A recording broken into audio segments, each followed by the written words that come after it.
Hello. With the death of Pope Francis, the head of the Roman Catholic Church, yesterday, there are a lot of speculations because of the place the Roman Catholic Church represents as far as the world is concerned, which is normal. But these speculations, especially on who will be the next pope, is highly erroneous. Erroneous in the sense that the projections that are being made of potential popes is usually a waste of time. If you understand the way the election of the Pope is done, you will understand what I mean. As a Catholic, let me explain to those who may not understand clearly what the election of a Pope in the Catholic Church takes place. The first thing you must understand is that when a Pope dies and he's being declared, the church is handled at that time by the archpriest of the Vatican, who is a cardinal appointed by the Pope himself. And that appointment is not made at the death of the Pope. The appointment is already there. So the person that handles the affairs of the church during the vacant seat or the sede vacante is not now, was not declared yesterday. It's not yesterday that people knew. In fact, for those of us who have been following the church, we knew that it is Cardinal Farrell that will, if it happens. So the church is highly organized and structurized that things are defined properly. Now, during this time, there is a 9 days period of mourning. And after that period, when he is buried, the cardinals will enter into conclave. And as per the rules of the church, if you are above 80 years, you are not eligible to vote. Not necessarily being eligible to become pope, but to vote. And in that case, as of now, we're talking of 137. Maybe before the conclave, because we are hearing information that the conclave may start from the 6th or later of May 2025. But this is how it goes. When the Pope dies, as it has happened, the first thing that the cardinals do is to review the church. They review what the dead Pope has done, what is still to be done. And in that meeting, they decide the new orientation of the church. It is not a Pope that decides the orientation of the church. It is the College of Cardinals.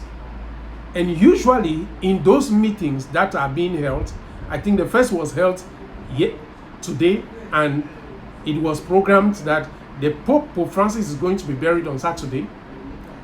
Other meetings are going to take place, and during that meeting, non-cardinal electors do participate. That is those who are above 80 years. Now, in that meeting, they decide the vision of the church and how the church is going to move from this particular moment. What are the things that the church has to correct in respect of the teachings and the doctrine of the church, which we call in the church the dogma. After that meeting, when they go into the conclave, they must provide us a pope.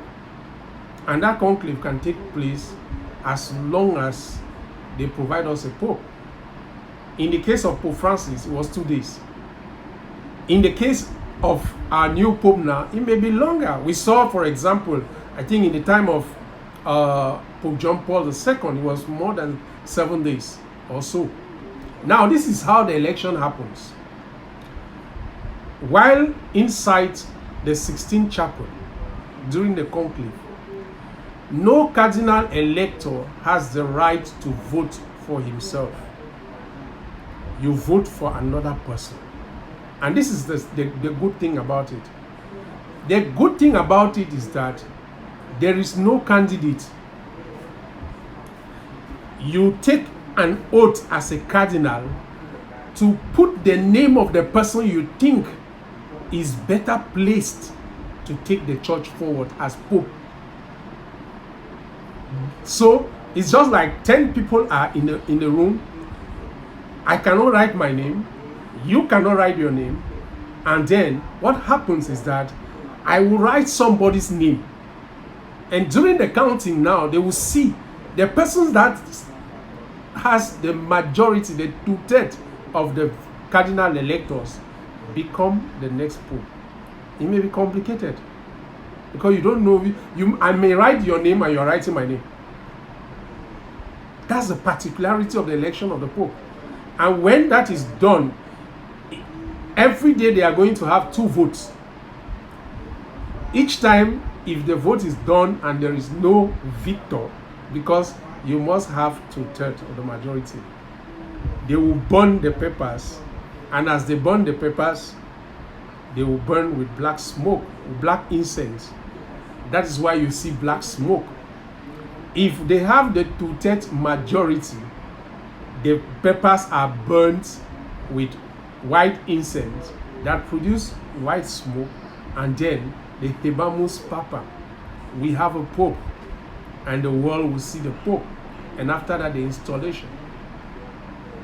So this is the kind of election that is not a world kind of election, where we know who is standing as candidate, who is potentially going to win, and who may not win. Here we don't even know who is a candidate. Every cardinal elector entering the Sistine Chapel is a potential Pope.